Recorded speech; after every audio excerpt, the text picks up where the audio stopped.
Nama saya Iketut Suyase. Saya dokter spesialis bedah, spesialis ortopedi, konsultan tulang belakang. Saya hari ini dikukuhkan sebagai guru besar di bidang ilmu ortopedi dan traumatologi.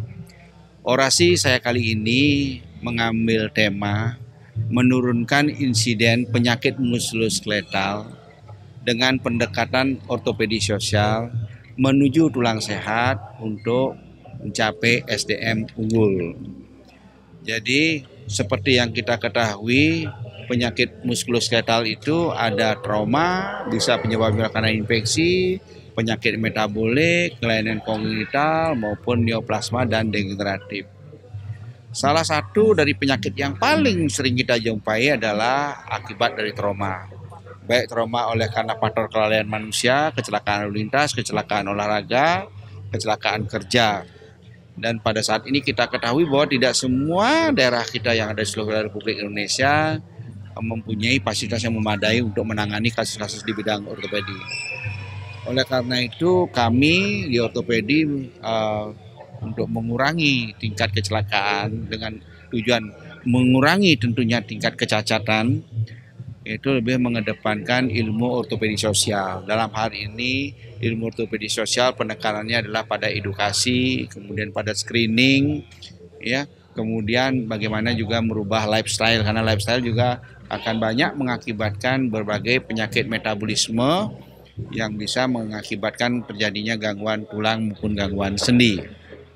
Nah, untuk screening kita bisa lakukan untuk mendeteksi dini adanya kelainan-kelainan kongenital pada anak. Misalnya bisa melakukan screening skoliosis, screening untuk mendapatkan adanya CTEV, karena makin dini kita menanganinya tentu akan memberikan result yang makin bagus sehingga tindakan operasi bisa kita cegah untuk tidak jatuh ke tindakan pembedahan.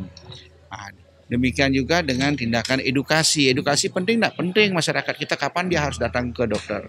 Bagaimana kita menurunkan faktor kelalaian akibat kelalaian manusia pada kecelakaan. Bagaimana kita menurunkan atau menekan angka kecelakaan lalu lintas. Tentu perlu edukasi kepada masyarakat kita untuk tetap menggunakan kendaraan yang sesuai dengan standar, kemudian menggunakan alat pengaman diri, mematuhi aturan lalu lintas, sehingga kita bisa mencegah terjadinya kecelakaan yang akan dapat mengakibatkan kecacatan ataupun patah tulang yang mungkin kalau tidak mendapatkan penanganan yang baik dan benar tidak akan mendapatkan fungsional outcome yang baik. Oleh karena itu edukasi menjadi penting. Edukasi ini dalam arti luas tidak hanya semata-mata untuk penyakit-penyakit akibat trauma. Penyakit degeneratif bisa nggak bisa. Nah, penyakit degeneratif dengan bertambahnya usia harapan hidup, maka osteoartritis dan osteoporosis akan makin dekat. Oleh karena itu bagaimana kita menunda terjadinya proses degeneratif itu dengan lifestyle, merubah pola makan, pola hidup, menjaga berat badan, melakukan aktivitas yang fisik yang baik dan benar sehingga kita bisa menjaga tulang, otot dan sendi. Demikian juga pada penyakit-penyakit yang diakibatkan oleh karena faktor keganasan yang biasanya terjadi pada usia-usia yang produktif. Oleh karena itu menemukan secara dini kelainan-kelainan neoplasma akan dapat mencegah terjadinya metastasis ataupun jatuh ke stadium lanjut sehingga akan mengalami kesulitan untuk menanganinya. Nah, inilah keberadaan ortopedi sosial ini yang kita harapkan ke depannya bisa makin meluas, ya, memberikan efek domino sehingga bagaimana kita bisa menjaga kesehatan tulang. Karena tulang kita sadari bahwa tulang adalah merupakan pembentuk struktur tubuh dan juga berfungsi sebagai organ sehingga kita bisa menjaga kesehatan tulang dengan baik untuk mendapatkan SDM yang unggul. Orang yang pintar tapi sakit-sakitan atau tulangnya keropos juga tidak akan berguna bagi bangsa dan negara. Negara kita yang luas, negara Republik Indonesia harus kita jaga baik sehat secara fisik, sehat secara mental, sehat secara sosial. Oleh karena itu saya menawarkan konsep ortopedi sosial mesti kita kembangkan di Indonesia. Tidak hanya semata-mata menangani setelah ada kejadian, setelah ada kecelakaan, tapi bagaimana memprevent. Demikian juga pada penyakit-penyakit degeneratif, bagaimana kita menunda proses degeneratif. Karena aging proses tidak bisa kita halangi, cuma kita tunda.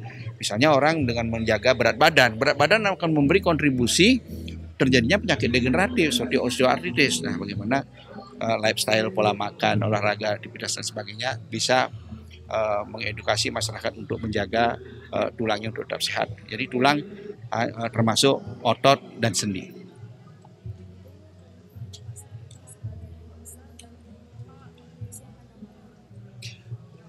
komitmennya tentu secara keilmuan saya tetap akan mengasah keilmuan saya akan menjaga keilmuan saya sehingga keilmuan ortopedi ke depannya bisa berkembang dan bisa kita jaga dengan baik, kita jaga marwah pendidikan. Saya ingin mengajak teman-teman saya untuk mari kita jadi menara air, bukan lagi menara gading, tapi bagaimana ortopedi itu tidak hanya semata-mata menyelesaikan masalah patah tulang, tapi beberapa penyakit lainnya pun harus kita tangani dari awal dan dini. Oleh karena itu ortopedi sosial menjadi salah satu solusi bagaimana edukasi, prevensi, kemudian merubah lifestyle masyarakat, sehingga apa yang menjadi tujuan kita untuk menjaga tulang sehat bisa tetap.